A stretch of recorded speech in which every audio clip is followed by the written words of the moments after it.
Hello my dear students, welcome back to our application. તો student start કરશું most important દાખલો. છોકરાઓ, તમારા સિલેબસમાં આડત માલના હિસાબની અંદર છોકરાઓ આજે જે આપણે દાખલો ગણવા જઈ રહ્યા છે મોસ્ટ ઇમ્પોર્ટન્ટ દાખલો છે.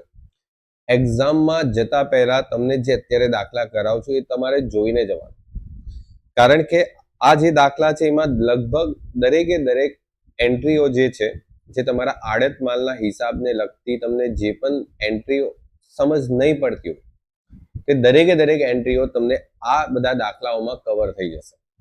તો જેટલા પણ હવે દાખલા કરાવું છે બધા દાખલા તમારે ધ્યાનથી સમજીને જવાના. ઓકે, ચાલો તો જો છોકરાઓ સ્ટાર્ટ કરીએ. સૌથી પહેલા તો તમારી પાસે દાખલામાં રકમમાં શું લખેલું છે કે સુરતના સોમિલે મુંબઈના જે મિહિર છે એને 4000 લીટર ઓઇલ 80 રૂપિયાની પડતરનું ઓઇલ હતું, ઓકે, જે આડતથી વેચવા માટે મોકલો. એટલે સમજો સુરતથી એક વ્યક્તિ છે એ મુંબઈમાં કોઈ બીજી વ્યક્તિને આડત પર 4000 લીટર ઓઇલ વેચવા માટે મોકલે છે. ઓકે, એની પડતર કિંમત 80 રૂપિયા છે. હવે છોકરાઓ ધ્યાનથી વાંચવાનું છે આ લાઈનને. ભરતિયા કિંમત પર 20% નફો.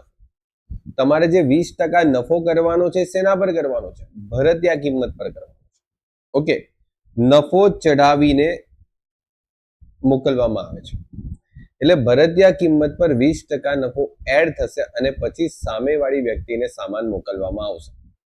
તો છોકરાઓ પહેલા તો એક વસ્તુ નક્કી કરીએ કે આપણે આ જે 4000 લીટર ઓઇલ મોકલવાના છે એ ઓઇલની ભરતિયા કિંમત કેટલી? 1 લીટર ઓઇલની પડતર કિંમત આપેલી છે, પણ તમારે ભરતિયા કિંમત શોધવાની છે કે ભરતિયા કિંમત કેટલી. ચલો જઈએ. જો ધ્યાનથી સમજજો છો. તમને દાખલામાં શું આપેલું છે? પડતર કિંમત આપેલી છે. કેટલા રૂપિયા છે? 80 રૂપિયા છે. પડતર કિંમતમાં નફો ઉમેરીએ ને છોકરાઓ એટલે તમને ભરતિયા કિંમત મળે. શું મળે? ભરતિયા કિંમત. પણ છોકરાઓ નફો ઉમેરીએ કેવી રીતે? નફો તો ખબર જ નથી. તમને નફો આપેલો છે, સર નફો કેટલા ટકા છે? સર ભરતિયા કિંમત પર 20% છે. ભરતિયા કિંમત પર 20%, એટલે તમારી પાસે ભરતિયા કિંમત હોય ને આના પર 20% કરવાનું. હવે તમારા માઇન્ડમાં તો ક્વેશ્ચન આવવો જ જોઈએ કે સર ભરતિયા કિંમત છે નહીં તો આપણે 20% કેવી રીતે કરશું? તો ઘણા છોકરાઓ ખબર શું ભૂલ કરશે? આ 80 ના 20% કરીને આવે. ખોટું. 80 ના 20% નહીં થાય. જો અહીંયા ભરતિયા કિંમતના જગ્યાએ પડતર કિંમતના 20% લખેલું હતું ને, શું? પડતર કિંમતના 20%, તો તમારે 80 ના 20% કરી લેવાના તો આન્સર આવી જાય. પરંતુ દાખલામાં તો ભરતિયા કિંમતના 20% કરવાના છે. સમજાય છે? ભરતિયા કિંમતના 20%, ઓકે, પડતરના નથી. તો હવે તમારી પાસે ભરતિયા કિંમત તો છે નહીં સર, તો શું કરીએ? તો જો છોકરો, ભરતિયા કિંમતના જો 20% કરવાના હોય ને તો એટલું યાદ રાખો કે જ્યારે પણ ભરતિયા કિંમતના 20% હોય ને તો પડતર કિંમત પર કેટલા ટકા બને? 25% બને. આ યાદ રાખવા માટે મેં તમને આખો એક ચાર્ટ આપેલો છે અને ચાર્ટ સમજો. નહીં સમજ પડે તો અત્યારે પાછો સમજાવી દઉં છું. એ ચાર્ટ કે તમારી પાસે પડતર કિંમત પણ આવે અને છોકરાઓ બીજી એક આવે ભરતિયા કિંમત. હવે ઘણી વખત દાખલામાં પડતર કિંમત પર ટકા આપે ને ઘણી વખત દાખલામાં ભરતિયા કિંમત પર ટકા આપે. તો જો પડતર કિંમતના 100% કહીએ ને તો ભરતિયા કિંમતના કેટલા ટકા થાય? 50%. જો પડતર કિંમતના 50% થાય ને તો ભરતિયા કિંમતના 33.1/3 થાય. પડતર કિંમતના 33.1/3 હોય ને તો આ 25% થાય, અને આ 25% હોય ને તો આ 20% થાય, અને આ 20% હોય ને તો આ 16.2/3 થાય. આ ચાર્ટ યાદ રાખશો ને તો ગેરંટી આપું છું ટીવાય સુધી કોઈ તકલીફ નહીં પડે. અને જો તમે કોઈ કોમ્પિટિટિવ એક્ઝામ અપાવતા હોય ને, જેમ કે કોઈ ઘણા સ્ટુડન્ટ્સ રેલવે પછી બેન્કિંગ એ બધાની એક્ઝામ અપાવવાની પ્રિપરેશન કરતા હોય છે, તો એમના માટે તો આ બહુ જ ઇમ્પોર્ટન્ટ છે ટકાવારી. કારણ કે તમે જ્યારે એની પ્રિપેરેશન કરવા જશો ને તો જ્યાં પ્રિપેરેશન કરશો ને એ સર પણ તમને આ રીતે જ શીખવાડશે, કારણ કે ત્યાં તો કેલ્ક્યુલેટર વગર જવાનું છે. ઓકે, એક્ઝામમાં પાવા. આપણે તો સારું છે કે ચાલો કેલ્ક્યુલેટર છે. તો એક વસ્તુ યાદ રાખો, હું સમજાવવા શું માંગુ છું કે ભરતીયા કિંમત પર જો 20% કરવા હોય, ભરતીયા કિંમત પર જો 20% કરવા હોય તો એ સેમ ટકા પડતર કિંમતના કેટલા ટકા થાય? 25%. એટલે પડતર કિંમતના જો હું 25% કરું તો આન્સર કેટલો આવશે? 20 રૂપિયા. એટલે ટોટલ કરું તો મારું ભરતીયા કિંમત કેટલું બની જાય? 100 રૂપિયા. ક્લિયર? એટલે તમારી પાસે ભરતીયા કિંમત 100 હોય તો 100 ના 20% 20 થાય અને માઇનસ કરીએ તો 80. હવે છોકરાઓ આ દાખલામાં એકદમ સરળ શું હતું ખબર છે કે આ 80 આપેલું હતું. ઘણી વખત દાખલામાં 2000 3000 આવી રકમ આપે, 500 600, તો ત્યારે તો છોકરાઓ તમને આ ચાર્ટ બહુ જ જરૂર પડશે. ઓકે, તમને ભરતીયા કિંમત પર જો ટકા 20 હોય તો પડતર કિંમત પર એ જ સેમ ટકા 25 થાય. એટલે આ રકમના જો તમે 20% કરો તો આ રકમના એ જ સેમ 25% કરવા. બરાબર? તો તમારો દાખલો સેટ છે. ચાલો, હવે આપણે 4000 લીટર ઓઇલ મોકલું છે. એટલે સમજો હું સુરતમાં છું, સુરતથી મેં અમદાવાદમાં મારા એજન્ટને 4000 લીટર ઓઇલ મોકલું છે. તો 4000 લીટર ઓઇલને 1 લીટરનો ભાવ કેટલો છે? 100 રૂપિયા. ભરતીયા કિંમતની વાત કરીએ તો 100 રૂપિયા. તો છોકરાઓ આડત માલના ખાતામાં ઉધાર બાજુ આપણે એન્ટ્રી કરીએ. શું એન્ટ્રી કરીએ? તો આડત થી મોકલેલ માલ ખાતે 4000 લીટર ઓઇલ, 1 લીટરના 100 રૂપિયા એટલે 4 લાખ રૂપિયા થાય. અને આડત થી મોકલેલ માલ ખાતે 4000 લીટર ઓઇલ જે હતું ને એના છોકરાઓ 20 રૂપિયા તો આપણો નફાની રકમ હતી. જે ભરતીયા કિંમત આપણે બનાવી એમાં પડતર વત્તા નફો એડ કરીને બનાવી. પડતર પ્લસ નફો આપણે એડ કરીને ભરતીયા કિંમત બનાવી છે. એટલે ધ્યાન રાખો છોકરાઓ, અહીંયા જે આવશે એ 80,000 થઈ ગયું. એટલે 80,000 તો આપણે પહેલેથી નફો એડ કરીને જ સામાન મોકલેલો છે છોકરાઓ. ડન? ચાલો, હવે છોકરાઓ આ બે એન્ટ્રી તમને યાદ રહેશે. ઓકે, જ્યારે પણ દાખલામાં ભરતીયા કિંમતે તમે અહીંયા એન્ટ્રી કરો તો આ જે ભરતીયા કિંમત બનાવવા માટે જે નફો ઉમેરેલો છે એ નફો તમારે આવી રીતે ઓપોઝિટ સાઈડ, જમા સાઈડ લખવાનો છે, ભૂલ્યા વગર. ચાલો, શું કામ લખવાનો છે એ બધું આપણે રેગ્યુલર લેક્ચરમાં ડિસ્કસ કરી લીધું છે. બરાબર? અત્યારે આપણે જસ્ટ હવે આગળના ટોપિક પર ધ્યાન આપીએ છીએ, એન્ટ્રી ફોકસ કરીએ છીએ. બાકી કોન્સેપ્ટ શું કામ લખીએ છીએ નફો એ બધું આપણે એકદમ ડિટેલમાં શીખી લીધું છે. સોમિલે જકાતના 5000 અને વીમાના 15000 ચૂકવ્યા. એટલે સમજો છોકરા, હું પોતે સોમિલ છું, મેં મુંબઈમાં મારા એજન્ટને સામાન મોકલ્યો તો શું સામાન અહીંયાથી જતા ફેરી મફતમાં જતો રહેશે? મફતમાં જતો રહેશે નહીં ને. તો સામાન જ્યારે મોકલવામાં આવશે તો એ સામાન જતા જતા આપણે ઘણા બધા ખર્ચા જશે. જેમ કે આવવા જવાનો ટ્રાન્સપોર્ટેશનનો ખર્ચો થશે. પછી જો સામાનને રસ્તામાં નુકસાન નહીં થાય એના માટે વીમો લેવામાં આવે તો વીમો. પછી જકાતનો ખર્ચો થાય. જકાત એટલે શું છે છોકરાઓ? તો જકાત એટલે પહેલાના સમયમાં જકાત લાગતું હતું. જ્યારે એક રાજ્યમાંથી બીજા રાજ્યમાં આપણે સામાન મોકલતા હતા ને તો જકાત કરીને એક ટેક્સ લાગતો હતો, જે આજના ટાઈમ પર જીએસટી થઈ ગયું. તો અહીંયા જકાતના 5000 અને વીમાના 15000 રૂપિયા ચૂકવ્યા છે. કોણે? જે માલધણી છે, સામાન મોકલે છે તેણે. તો આપણે સામાન મોકલવા માટે ખર્ચો જે કર્યો એ ખર્ચો તમારે લખવાનો છે અહીંયા રોકડ ખાતે. જકાત અને વીમાના 5000 જકાતના, 15000 વીમાના, ટોટલ મળીને ખર્ચો કેટલો થાય છે છોકરાઓ? 20000 થયું. હવે છોકરાઓ વિચારો, આ ખર્ચો તો આપણે કરી લીધો, પૈસા ચૂકવાઈ ગયા. છોકરાઓ વિચારો, તમે પોતે ધંધો કરો છો અને આવી રીતે સામાન કોઈ બીજા એજન્ટને મોકલશો તો શું એની પાસેથી એડવાન્સમાં પૈસા લેશો કે નહીં લેશો? મને જરાક બતાવો. બોલો, એડવાન્સમાં પૈસા લેશો કે નહીં લેશો? સમજો હું પોતે 4 લાખ લીટર ઓઇલ સામાન સામેવાળાને મોકલું છું તો સામેવાળા પાસે થોડા ઘણા પૈસા તો એઝ અ એડવાન્સ પેટે લેવા પડશે કે નહીં લેવા પડશે? કે આપણે સામાન મોકલો અને એ સમજો થોડા સમય પછી પૈસા ચૂકવવા માટે આનાકાની કરશે તો તમે શું કરશો? બરાબર, તમારા પૈસા લેટ આવશે તો શું કરશો? તમે ફસાઈ જશો. તો એટલે જ તમે જો વેપારી હોય, પાક્કા ગુજરાતી વેપારી હોય ને, તો તમને ખબર જ છે કે સામાન મોકલીએ, ભલે 4 લાખનો સામાન મોકલો, બદલામાં થોડા ઘણા પૈસા એડવાન્સમાં લેવાના. તો એ જ છે છોકરાઓ, જો 1/4/2015 ના રોજ 2,50,000 3 માસની હુંડી મિહિર પર લખી અને મિહિરે સ્વીકારીને પરત કરી. મિહિર કોણ છે? પેલો એજન્ટ, જેને આપણે આડતિયો કહીએ છીએ. આપણે અહીંયા મિહિરની વાત કરીએ છીએ. મિહિર કોણ છે આપણા માટે? આડતિયો છે. તો મિહિરે સ્વીકારીને પરત કરી હશે એટલે મિહિર પાસે આપણે 2,50,000 રૂપિયા એડવાન્સ પેટે લઈ લીધા છે, પણ આ જે પૈસા લીધા છે ને એ હુંડી પેટે લીધા છે. બરાબર, તો એ હુંડી આપણે બેંકમાં વટાવશું. પણ એક કામ કરીએ, આપણે અહીંયા લખી દઈએ આડતિયો કોણ છે? તો મિહિર. તો અહીંયા લખીએ છોકરાઓ, શું આવશે? એક સેકન્ડ છોકરાઓ, 2,50,000 જમા બાજુ 2,50,000 રૂપિયા આપણે એની પાસે એડવાન્સમાં લઈ લીધા, લેણી હુંડી ખાતે. સિમ્પલ વસ્તુ છે ને, આપણે કોઈ પણ સામાન કોઈને મફતમાં થોડી આપી દેશું.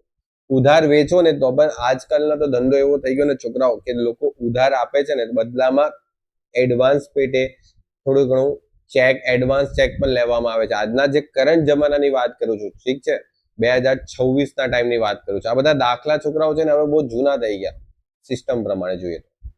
બરાબર, લોકો આજકાલ એડવાન્સ ચેક લઈ લે છે. બરાબર, કે સામે કાલ ઉઠીને પેલો પૈસા નહીં આપે તો એ ચેક તો આપણી પાસે છે જ. બરાબર, એટલે આપણે સેફ છે કે સામેવાળો પૈસા નહીં બી ચૂકવશે તો આપણે એના પર કેસ તો કરી શકીએ. છેલ્લે કંઈક નહીં તો એના ચેક પર જે પૈસા લેવાના છે એ ચેક પર નંબર લખીને બેંકમાં નાખશું ને ચેક બાઉન્સ થશે તો ગયો પેલો કામથી. બરાબર, એટલે આજના ટાઈમ પર તો લોકો ધંધો જે કરે છે બહુ સેફ અને સિક્યોર રીતે કરે છે. બરાબર, તો આ જ એક સેફ અને સિક્યોર રીત આ દાખલામાં ઉતારેલી છે, જેમાં લેણી હુંડી તરીકે આપણે પૈસા લઈએ છીએ. સિમ્પલ. હવે આ લેણી હુંડી તરીકે જે પૈસા લઈએ છીએ એ લેણી હુંડી આપણે શું કરીએ છીએ? બેંકમાં જઈને વટાવી દઈએ. બરાબર, તો ધ્યાનથી સમજજો.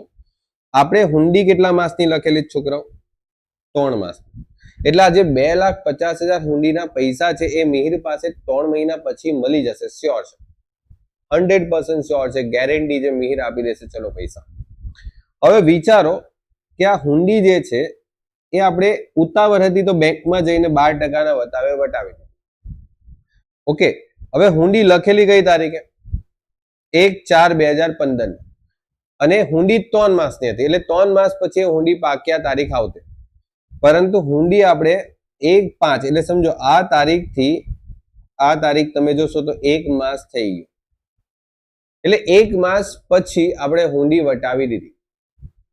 સમજ પડી? 1 માસ પછી આપણે હુંડી વટાવી દીધી. જો ચેક કરો આ તારીખ ને આ તારીખ, તો આપણે 3 માસની હુંડી લખેલી, 1 માસ તો પૂરો થઈ ગયો, બચ્યા કેટલા માસ? 2 માસ. 3 માંથી 1 માસ પતી ગયો અને હવે આપણે બેંકમાં જઈને હુંડી વટાવીએ છીએ. કેટલા મહિના બચ્યા? 2 મહિના. આ 2 મહિનાના 12% લેખે વટાવ કાપીને બેંક વાળા તમને પૈસા આપશે. એટલે સમજો આપણે અહીંયા લખાણ કરીએ કે હુંડીનો વટાવ 2,50,000 ના 12% લેખે 2 માસ. 2 માસ ક્યાંથી આવ્યા? સમજ પડી ને? હુંડીની તારીખ અને આપણે હુંડી વટાવીની તારીખ. તો હુંડીની તારીખ અને હુંડી વટાવ્યાની તારીખ એટલે 1 મહિનાનો ગેપ છે. 1 મહિનો પતી ગયો, 3 માસની હુંડી હતી, 1 મહિનો પૂરો, બેંકમાં ગયા એટલે બેંક વાળા 2 મહિના જે બાકી રહ્યા એનું વ્યાજ એટલે કે એનું જે વટાવ છે એ કાપશે. 2,50,000 ના 12% લેખે 2 મહિનાનો વટાવ એટલે આન્સર ઇઝ 5,000. આ 5,000 જે છે એ તમને પૈસા ઓછા મળશે. તો એ આપણે આડત માલ ખાતામાં ઉધાર કરશું. વટાવ એટલે હુંડી ખાતે વટાવ. અને આ હુંડી એ કઈ હુંડી છે? લેણી હુંડી છે.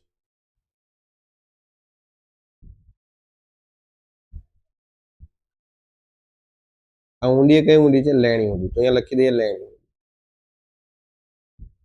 કમ્પ્લીટ. સિમ્પલ એકદમ. આગળ વધીએ. ઓકે, આખી સ્ટોરી સમજો છોકરાઓ. દાખલાને તમે દાખલાની રીતે જોશો ને તો બહુ અઘરું લાગશે. સ્ટોરી સમજો કે આપણે આ રીતે સામાન મોકલીએ છીએ, પૈસા લીધા. ઓકે, હવે છોકરાઓ મિહિર પાસે સામાન પહોંચી જાય એટલે મિહિર પણ છોકરાઓ વિચારો કે આપણે અહીંયાથી સામાન મોકલશું.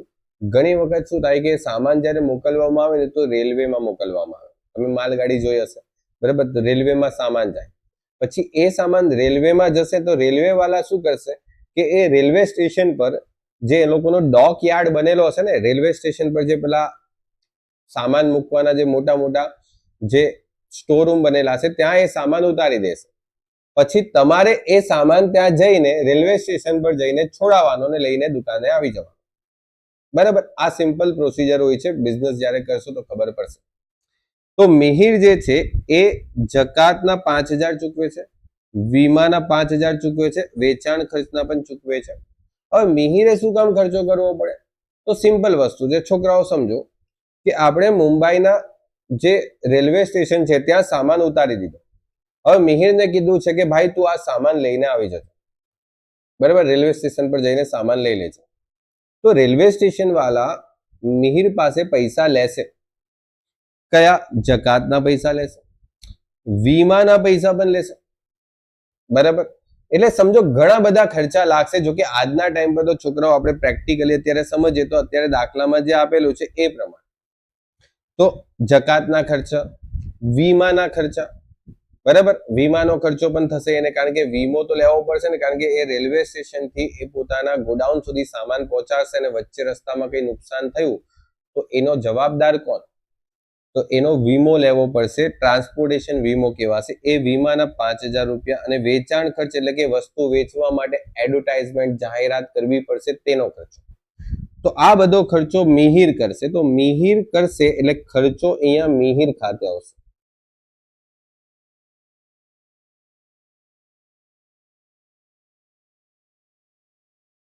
મિહિર ખાતે ખર્ચો, જકાત, વીમો અને જાહેરાત બધું મળીને કેટલું થાય છે? 5000, 5000 અને 7820.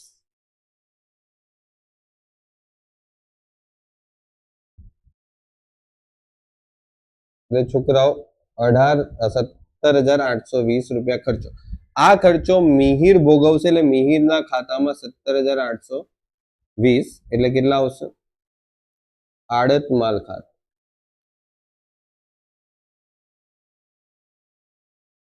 મિહિર ભોગવશે તો મિહિરના ખાતામાં એ જમા આપવા પડશે, કારણ કે આપણા સામાન માટે ખર્ચો મિહિર કરે છે તો મિહિરને એ પૈસા આપણે જમા આપવા પડશે. એટલે મિહિર જ્યારે આપણી પાસેથી પૈસા લેશે ને, બરાબર, ત્યારે બધો હિસાબ ગણાવશે કે જો બેટા તારા સામાન માટે મેં આટલા રૂપિયા ખર્ચો પણ કરેલો છે, મને ખર્ચાના બી પૈસા જોઈએ અલગથી, બરાબર? તો એટલે આપણે એ રકમ અહીંયા જમા આપવી પડશે, બરાબર? ચાલો હવે વાત કરીએ છોકરાઓ. સામાનતા પહોંચી ગયો મિહિર પાસે. મિહિર પાસે સામાન પહોંચ્યો, મિહિર વેચાણનું કામ કરશે. તો મિહિરે શું કર્યું? જો 1800 લીટર ઓઇલ છે એ ભરતિયા કિંમત પર 25%. હવે છોકરાઓ આ લાઈનને ધ્યાનથી વાંચો. શું લખેલું છે? ભરતિયા કિંમત પર 25%, ભરતિયા કિંમત પર 50%, ભરતિયા કિંમત પર 25%, અને આ ભરતિયા કિંમત એટલે 4 રીતે વેચાણ કર્યું. જો પહેલું તો કીધું ભરતિયા કિંમતના 25% વેચાણ કર્યું, ભરતિયા કિંમત પર 50% વેચાણ કર્યું, ભરતિયા કિંમત પર 25%, અને બીજું ભરતિયા કિંમત. પણ ધ્યાનથી વાંચો, 1800 લીટર ઓઇલ છે ને એ રોકડેથી વેચ્યું છે, 1000 લીટર ઓઇલ દક્ષને વેચ્યું છે. દક્ષને વેચ્યું છે એટલે ઉધાર જ વેચ્યો છે તો જ દક્ષનું નામ આપેલું છે. યાદ કરો 12મા ધોરણમાં 11મા ધોરણમાં શું શીખતા હતા આપણે? નામ આપેલું એવું સમજતા હતા આ ઉધાર વેચાણ કર્યું છે, કારણ કે રોકડ વેચાણ એવું શબ્દ આપેલો હોય તો જ રોકડ વેચાણ, બરાબર? 1000 લીટર જે છે એ તમે સોમિલની ભલામણ. હવે સોમિલ કોણ હતો? માલધણી. સોમિલ કોણ હતો? માલધણી. એટલે સમજો છોકરાઓ, હું સોમિલ મુંબઈમાં સામાન મોકલો છે મારા એજન્ટને.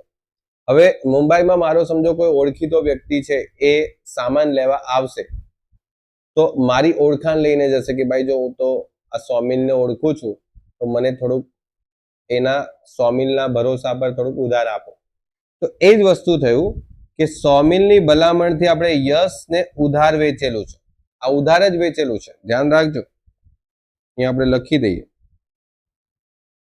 આ ઉધાર છે, આ પણ આપણે ઉધાર જ વેચાયેલું છે, પણ આ સોમિલની ભલામણથી વેચેલું છે, એટલે માલધણીના ભલામણથી કરેલું વેચાણ.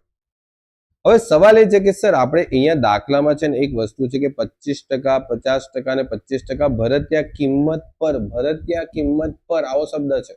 તો હવે દાખલામાં આપણે શું કરવાનું છોકરાઓ, તમે જો આ ભરતીયા કિંમત છે 100 રૂપિયા, એટલે આપણે મિહિરને શું કીધેલું કે ભાઈ જો 100 રૂપિયા તો તારે વેચવાનું છે, મિનિમમ 100 રૂપિયામાં તો તારે ધંધો કરવાનો છે. પછી જો વધારે ભાવ વેચી શકતો હોય તો વેચજે, આપણે શું પ્રોબ્લેમ છે. હું મારા એજન્ટને એમ કહું કે આ વસ્તુ 100 રૂપિયામાં વેચવાનું છે, ને એજન્ટ બહુ ટેલેન્ટેડ નીકળો 150માં વેચીને આવ્યો, તો મને ફાયદો છે ને એજન્ટને પણ ફાયદો છે. એજન્ટને શું ફાયદો છે, એ જેટલું વધારે વેચાણ કરશે એટલું એના પર કમિશન પણ એને વધારે મળશે, કારણ કે એજન્ટને વેચાણ પર કમિશન મળશે. જો અહીંયા લખેલું છે કે મિહિરને 5% આડત અને 2% આસામી આડત આપવાની છે, તો આડત એટલે કમિશન જ થયું, તો એને કમિશન મળશે તો એમનો જ ફાયદો થયો, આપણો પણ ફાયદો છે. ચાલો, તો હવે છોકરાઓ આપણે શું કરવાનું છે, ભરતીયા કિંમતના 25% નફો અને ભરતીયા કિંમત પર 25% બે વખત 50. ઓકે, ચાલો તો આવી જઈએ પહેલા અહીંયા લખીએ, અહીંયા મિહિર મિહિર ખાતે વેચાણ. સૌથી પહેલી વસ્તુ ઉધાર વેચાણ. એક સેકન્ડ છોકરાઓ, રોકડ વેચાણ પહેલા લઈએ.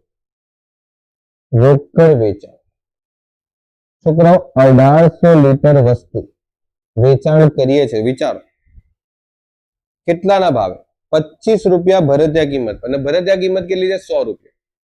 તો 100 રૂપિયાની ભરતીયા કિંમત પર 25% કરો ને તો 25 જ આવે, 100 ના 25% 25 આવે ને એ એડ કરીએ એટલે રકમ કેટલી થઈ ગઈ 125. એટલે આપણી વેચાણ કિંમત કેટલી થઈ ગઈ, ભરતીયા કિંમતના 25% લેખે વેચાણ કર્યું એટલે 125 ના ભાવે વેચાણ કરશું. આમાં પણ 125 ના ભાવે વેચાણ થઈ ગયું. ને બીજામાં શું છે, આપણી ભરતીયા કિંમત 100 છે, એમાં 50% એડ કરવાના છે નફાના, એટલે આપણું વેચાણ થઈ જશે 150. એટલે આ ભરતીયા કિંમતના 50% છે, એમાં 150 ના ભાવે વેચાણ કરીએ છીએ. તો જો 1800 લીટર ને 125 ના ભાવે વેચાણ કરશો, 1800 લીટર ને 125 ના ભાવે વેચાણ કરશો, ઉધાર વેચાણ જે થશે એ કેટલું થાય છે 1000 લીટર, 1000 લીટર વેચાણ કરશો 150 ના ભાવે. ભલામણથી વેચાણ, ભલામણથી વેચાણ કર્યું 400 લીટર, એ 125 ના ભાવે. પછી 200 લીટર જે ઓઇલ હતું ને એ અંગત વપરાશ માટે લીધું ભરતીયા કિંમત. આ કોણે લીધું હશે ખબર, મિહિર. એટલે મિહિરને પણ થોડું ઓઇલની જરૂર હશે તો એને 200 લીટર ઓઇલ પોતે લઈ લીધું અંગત વપરાશ માટે. પણ છોકરાઓ વિચારો, હું મારા એજન્ટને ઓઇલ મોકલું ને પોતાના વપરાશ માટે ઓઇલ ઉપયોગ કરશે તો શું તમે પૈસા નહીં લેશો? શું મારે એના પાસે પૈસા નહીં લેવા જોઈએ? હું ઓઇલ મોકલું છું, એ વ્યક્તિ પોતાના વપરાશ માટે સમજો અમુક ઓઇલ યુઝ કરે તો મારે એ ઓઇલના પૈસા એની પાસેથી લેવા જોઈએ કે નહીં લેવા જોઈએ? તો એક્ઝેક્ટલી મારા માટે તો એ વેચાણ જ કહેવાશે. હું એજન્ટને વેચવા માટે મોકલું છું. હવે એજન્ટ કોઈ થર્ડ પાર્ટીને વેચે કે પોતે ખરીદી લે, મારા માટે તો વેચાણ જ કહેવાશે. કારણ કે આપણે જે પણ હિસાબ કિતાબ લખીએ છીએ એ કોના ચોપડામાં લખીએ છીએ? સોમિલ. સોમિલ કોણ છે? માલધણી. તો માલધણીના ચોપડે આડત માલ ખાતું અને મિહિરનું ખાતું બનાવે છે, બરાબર? તો સોમિલ જે છે, સમજો હું સોમિલ છું તો મારે પૈસા તો લેવાના જ મિહિર પાસેથી કે ભાઈ તે ભલે પોતે ખરીદેલું હોય. તો ભરતીયા કિંમત એને ખરીદી કરેલી છે 200 લીટર, તો એ પણ આપણે વેચાણ જ સમજવાનું. ઓકે, અંગત વપરાશ માટે એમને ખરીદ્યું કેટલું? 200 એ 100 રૂપિયાના ભાવ. બધાનું મલ્ટીપ્લાય કરો. ચલો છોકરાઓ, 1800 × 125 કેટલા આવે છે? તો છોકરાઓ 2,25,000. 1000 × 150 કેટલા આવે છે? 1,25,000. 50,000. 400 into 125 કેટલા આવશે? 50,000. અને 200 into 100 કેટલા આવશે? 20,000. બધાનું ફૂલ ટોટલ 4,45,000 રૂપિયા થઈ ગયા. અને આ પૈસા મિહિર પાસે આવશે. બરાબર, એટલે લખશું આડત માલ ખાતે વેચાણ. આ પૈસા મિહિર પાસે આવશે છોકરાઓ, મિહિર પાસે આ પૈસા હશે, આપણી પાસે નહીં હશે, મિહિર પાસે.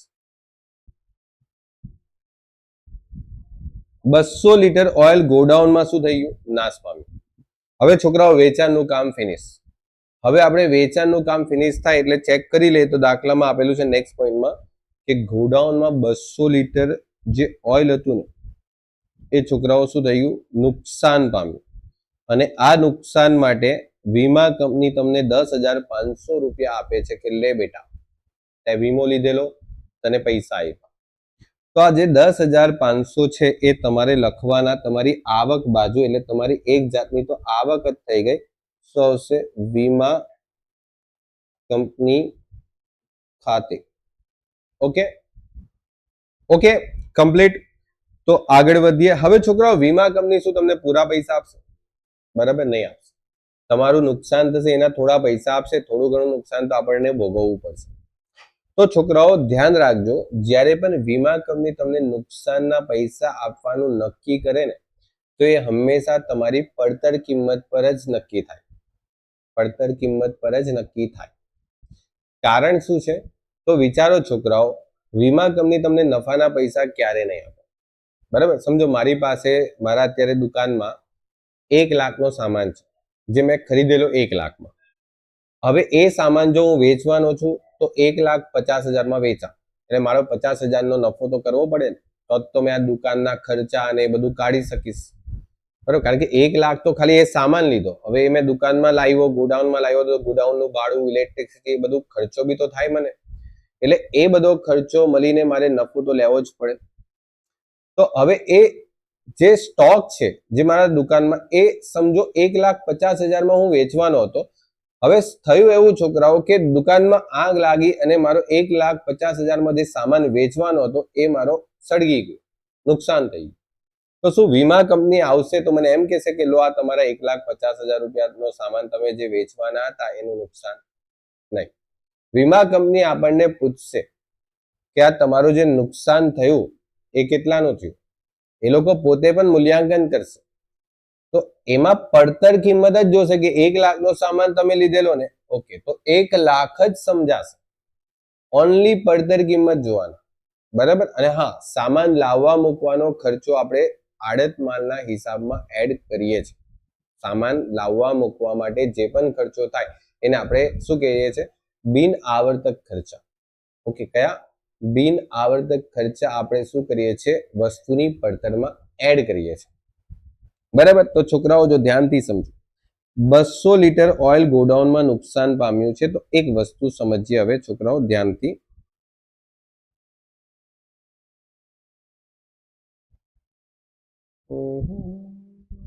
ચાલો આવી જાઓ છોકરાઓ, સમજો સમજો અહીંયાથી સામાન ક્યાં જાય છે? મુંબઈ જાય છે. બરાબર, સિમ્પલ વસ્તુ છે. તો છોકરાઓ અહીંયા કેટલા લીટર ઓઇલ હતું? 4,000. આપણે જ્યારે મોકલું ત્યારે કેટલા લીટર ઓઇલ હતું? 4,000. તો છોકરાઓ 4,000 લીટર ઓઇલ જ્યારે મોકલવામાં આવે છે તો પહેલા એ ચેક કરો કે માલધણી પાસેથી જે ઓઇલ જાય છે શું એ બધું ઓઇલ આડતિયા, એટલે કે આપણી પાસે અત્યારે આડતિયો કોણ છે? મિહિર. આ મિહિર પાસે બધું ઓઇલ પહોંચી જાય છે? ચેક કરવું બહુ જરૂરી છે. તો યસ સર, મિહિર પાસે બધું ઓઇલ સહી સલામત પહોંચી જાય છે. કારણ કે દાખલામાં કશે પણ એવો રકમ નથી આપ્યો કે રસ્તામાં તમને નુકસાન થાય છે. કશે નથી, રસ્તામાં નુકસાનનો કોઈ શબ્દ જ નથી. આપણે એવા દાખલા કરશું જેમાં રસ્તામાં પણ નુકસાન થાય. તો હાલમાં તો છોકરાઓ એવું જ છે કે માલધણી જે સોમિલ છે એ બધો માલ અહીંયા મોકલે છે તો આડતિયા પાસે બધો જ માલ પહોંચી જાય છે 4,000 લીટર. હવે આડતિયા પાસે જે માલ પહોંચે છે પછી એમાં 200 લીટર ઓઇલનું નુકસાન થાય છે.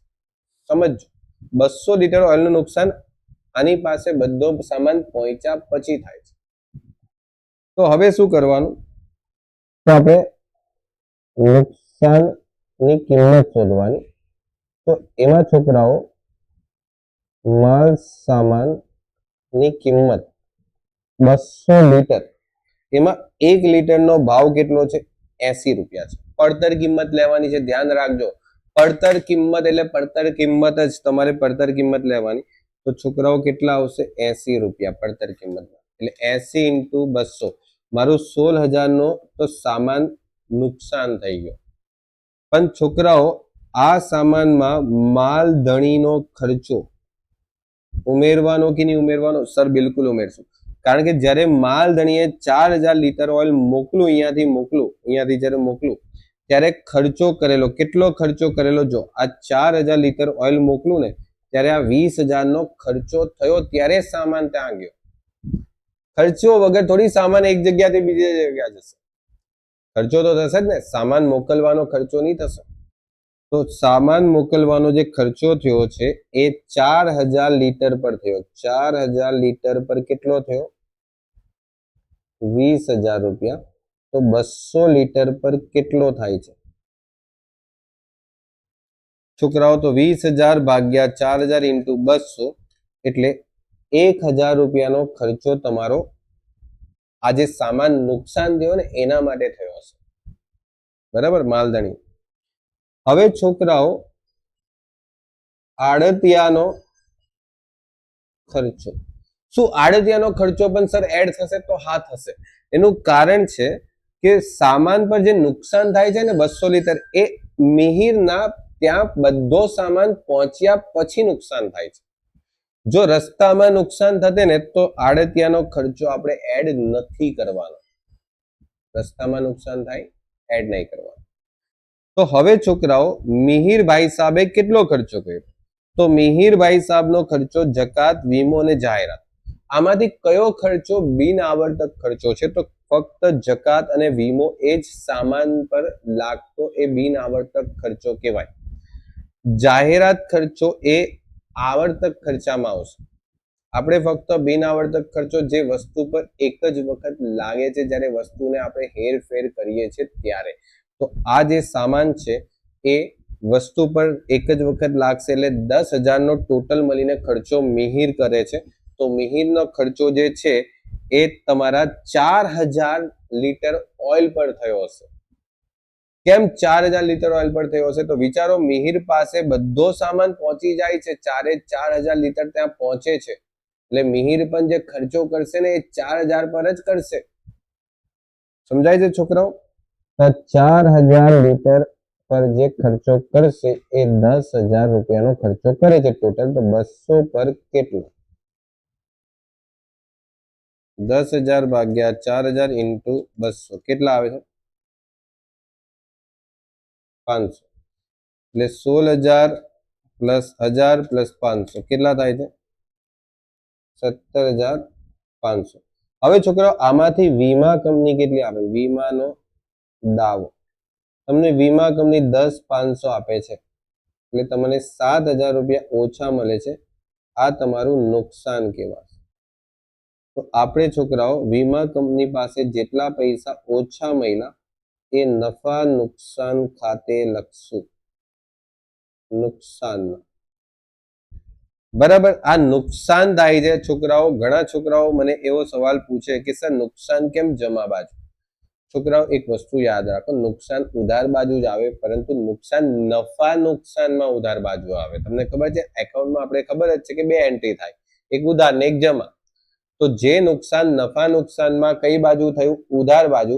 તો કોઈક બીજા ખાતામાં તો એ નુકસાન જમા બાજુ આવશે ને. તો બસ વસ્તુ એ જ છે કે નફા નુકસાન ખાતામાં 7,000 ઉધાર ને અહીંયા 7,000 જમા. ક્લિયર? ચાલો હવે છોકરાઓ તમારી પાસે નેક્સ્ટ ટોપિક શું છે? આપણે ઓઇલનું નુકસાન થઈ ગયું.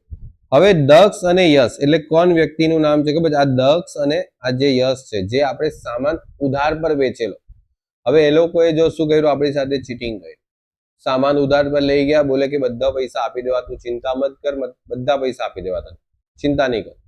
પણ થયું શું, દક્ષ અને યશ બંને ગદ્દાર નીકળ્યા, બંને પૈસા ચૂકવવા માટે ના પાડી દીધી, જો નાદાર જાહેર થયા, બોલે કે હવે અમારી પાસે પૈસા નથી, જે થતું હોય કરી લે. આપણે બી કરી લીધું. પછી બરાબર આપણે શું કર્યું, કેસ કર્યો અને 75% પૈસા વસૂલ થયા. તો 75% એટલે 75 પૈસા બોલે, ક્યાં તો 75% બોલે, એક જ વસ્તુ છે, ચાલે. કારણ કે પૈસા છે એટલે 100 એ 75 રૂપિયા 75 મળશે. 100 રૂપિયાની રકમ લેવાની હોય તો 75 રૂપિયા મળે, એમ બોલાય પૈસા. બરાબર.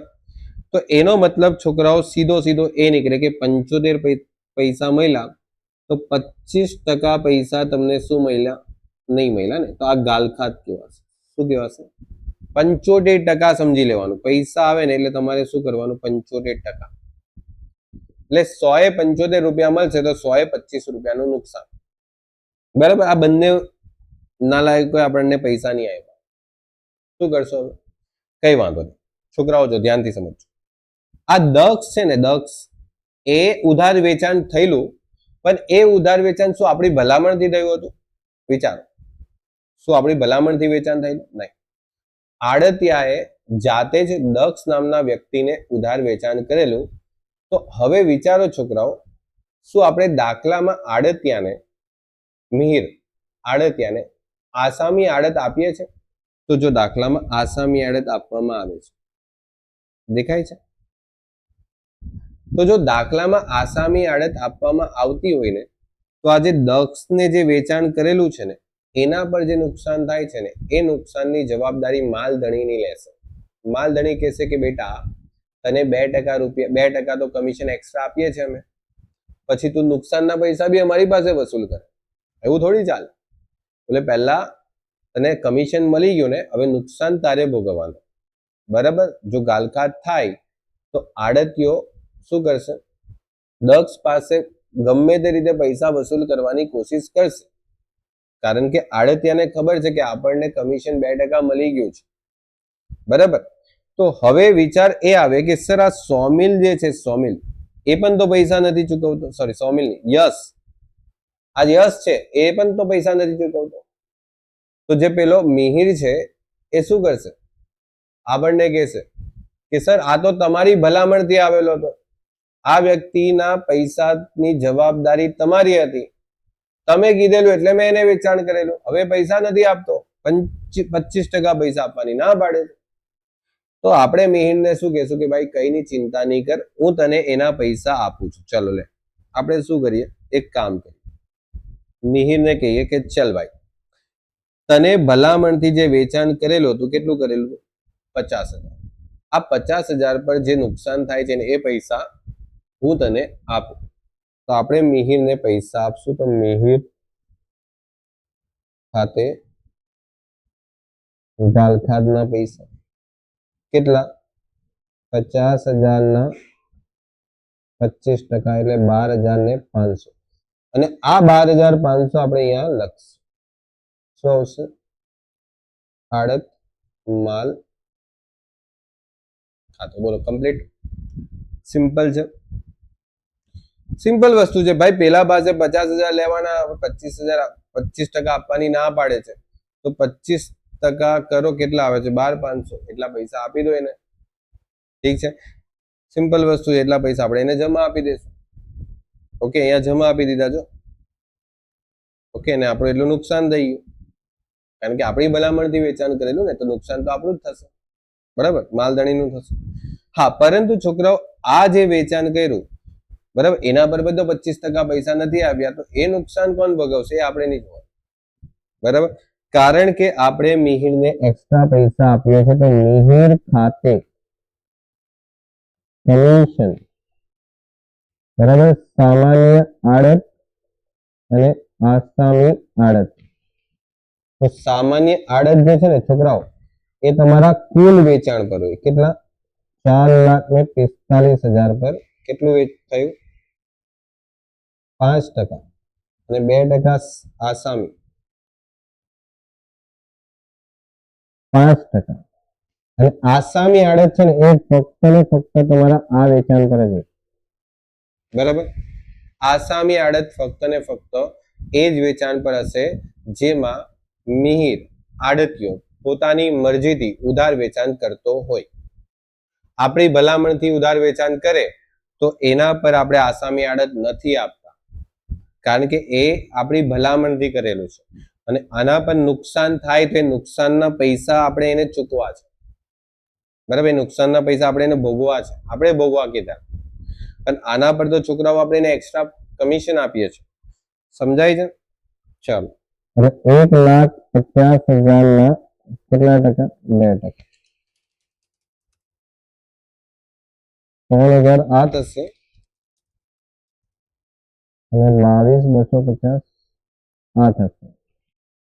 ટોટલ મળીને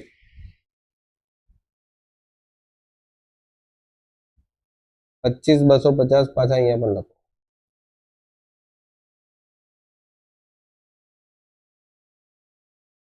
બોલો, કમ્પ્લીટ છે? એકદમ સર કમ્પ્લીટ.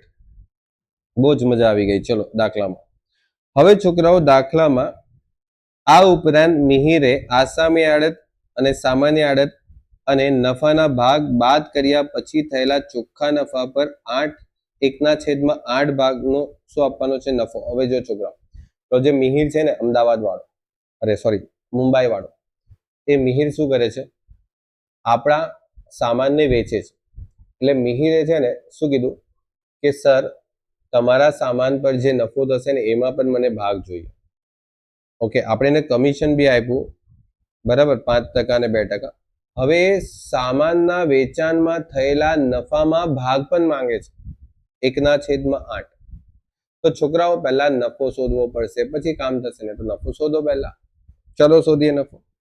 પણ નફો શોધતા પહેલા તો સર આપણે પહેલા એ જાણવું જોઈએ કે આપણી પાસે કેટલો સ્ટોક અવેલેબલ છે, કારણ કે જરૂરી થોડી છે કે આ 4,000 લીટર સામાન અહીંયા ગયો એમાં 4,000 માંથી બધો જ વેચાઈ ગયો.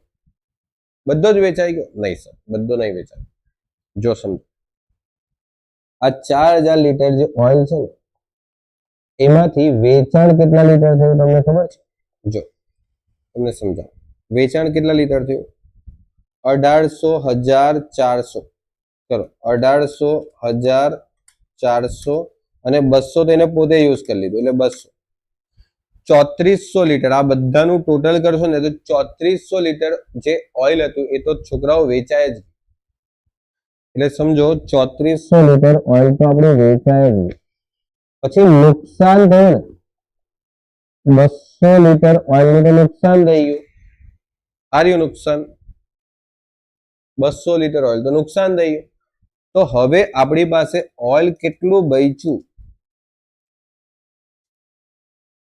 400. આ લીટર ઓઇલ જે છે હજુ પણ મિહિર પાસે છે, જેને સ્ટોક કહેવાશે. સ્ટોક કહેવાશે. હવે આ સ્ટોકની કિંમત શોધવી પડશે. તો સ્ટોકની કિંમત શોધીએ.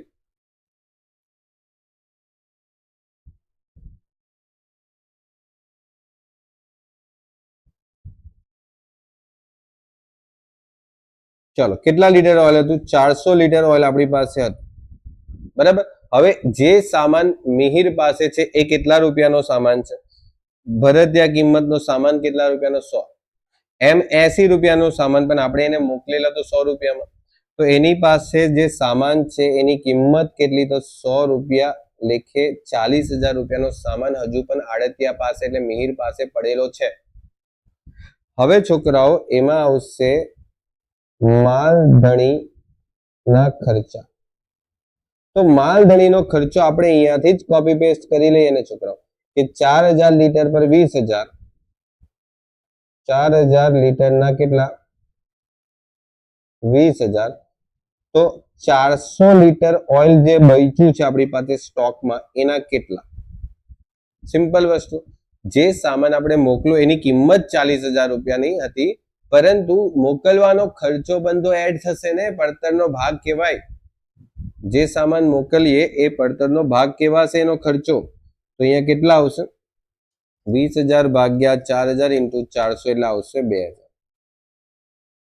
અને પછી આડતિયાનો ખર્ચો 4,000 લીટર ઓઇલ જે છે એ 10,000 રૂપિયાનો ખર્ચો આડતિયાને કરાવે છે. તો 200 લીટર ઓઇલનો ખર્ચો કેટલો? સર 1000 આવશે. ઓકે, કેટલા થશે? 43,000. એટલે 43,000 નો સ્ટોક હજુ પણ કોની પાસે છે? તો અહીંયા લખશું આડત માલ સ્ટોક. કેટલા આવશે? 43,000. હવે વિચારો છોકરાઓ, આ સ્ટોક જે છે એ કેટલા લીટરનો હતો? કેટલા લીટરનો હતો?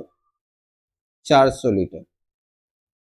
એટલે 400 લીટર ઓઇલ હજુ પણ પેલા મિહિર પાસે છે જે વેચાયું નથી. તો છોકરાઓ, આ જે મિહિર પાસે જે સ્ટોક છે એ સ્ટોક 400 લીટરનો છે.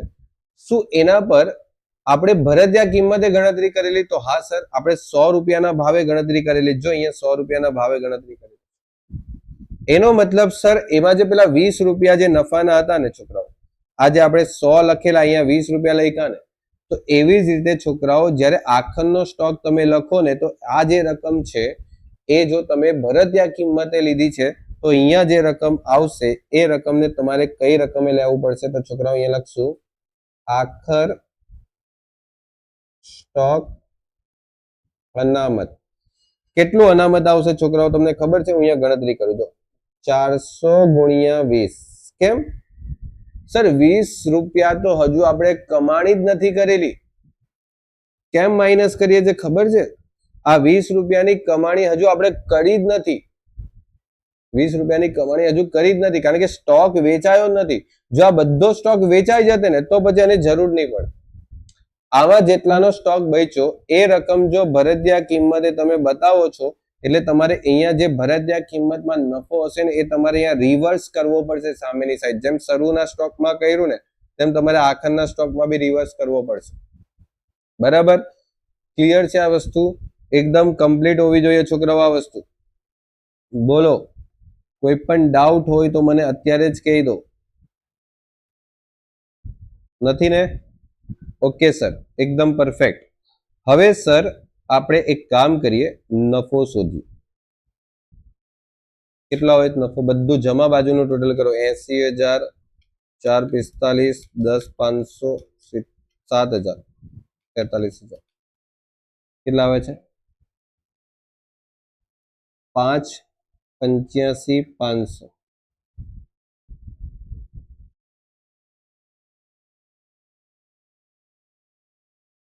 અને એમાંથી બધું માઇનસ કરીએ. 4,20,000, 5,000,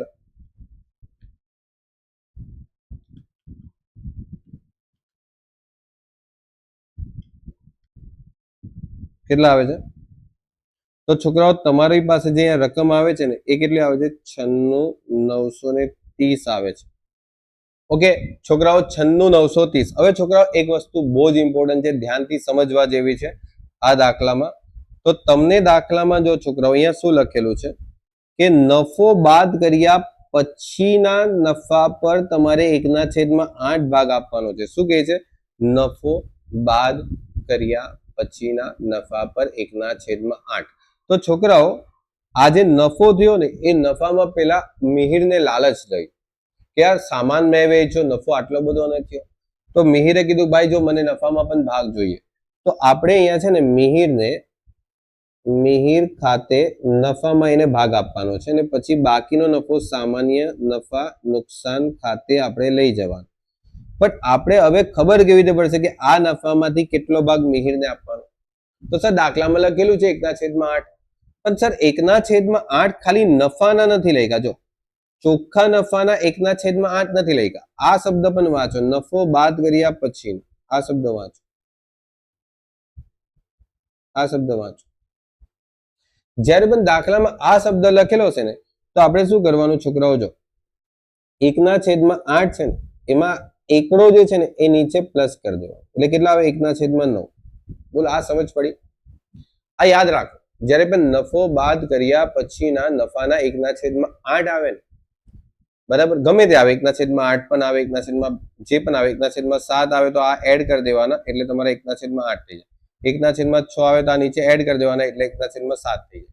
સમજાયું? બોલો, આટલું ક્લિયર છે તમને? શું કેવું છું હું તમને? સમજ પડે છે? બોલો. તમારો જે નફામાં જે ભાગ છે ને એ 1/8 છે, પરંતુ આ નીચે એડ થશે એટલે 1/9 થશે. એટલે તમારે શું કરવાનું છોકરાઓ, આ જે રકમ આવીને એના 1/9 કરો. એટલે તમારો આન્સર આવે છે 10,770. એટલે આ જે રકમ આવી 10,770 આવે. એટલે આપણે શું કરવાનું, આ જે રકમ છે એમાંથી પહેલા મિહિરને ભાગ આપી દો. એટલે સમજો 96,93,0 આમાંથી મિહિરને ભાગ આપી દીધો 10,770. હવે કેટલો ભાગ બચ્યો? તો હવે જે ભાગ બચ્યો ને એ 86,160 બચ્યો. અને આ જે ભાગ બચે છે ને એ ભાગના તમારે 1/8 જે દાખલામાં પૂછ્યું છે ને 1/8, તો એ આ ભાગના કીધા છે. આ ભાગ, આ જે રકમ છે ને, આ જે રકમ છે ને એના 1/8 થાય છે. સમજાય છે? જો ચેક કરો. પણ તમારી પાસે આ રકમ તો હતી નહીં ને, આ રકમ થોડી હતી. આપણી પાસે તો શું હતું, આ રકમમાં આ રકમ પ્લસ થઈને આપણી પાસે આ રકમ હતી. એન્ડ ધેટ્સ વાય આપણે શું કર્યું, 1/8 ના જગ્યાએ 1/9 કર્યું. કેમ? કારણ કે ઉપર એકડો હતો, નીચે આઠડો હતો, એક ઉમેરી દીધો એટલે 1/9 થઈ ગયા. કરશો તમને આ રકમ મળશે, એ રકમ બાદ કરશો એટલે તમારા નફાની રકમ આવી જશે. હવે આ જે રકમ છે એ પાછા મિહિરને આપવાના છે. ખુશીના પૈસા, નફો થયો, ખુશી થઈ. ચલો ડન, કમ્પ્લીટ. હવે છોકરાઓ ટોટલ કરીએ તો કેટલા આવે છે? 4,50,000 જ આવશે. સોરી, 45,000.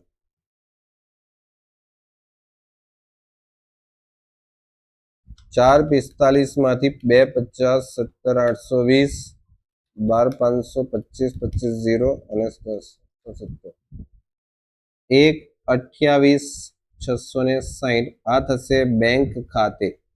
છેલ્લે આપણે પૈસા આપી દેવાના બધા. બોલો ડન. એકદમ કમ્પ્લીટ દાખલો છે. બધી જ રીતે છોકરાઓ બધી જ એન્ટ્રી આવી ગઈ. બધું એકદમ ડિટેલમાં સમજાવી દીધું આ લેક્ચર. ઓકે, આ ચેપ્ટરના આ દાખલો તમે ગણીને જાઓ ને તો મેં માનું છું છોકરાઓ તમે કોઈ પણ દાખલાને એટલીસ્ટ 99% સોલ્વ કરી લેશો.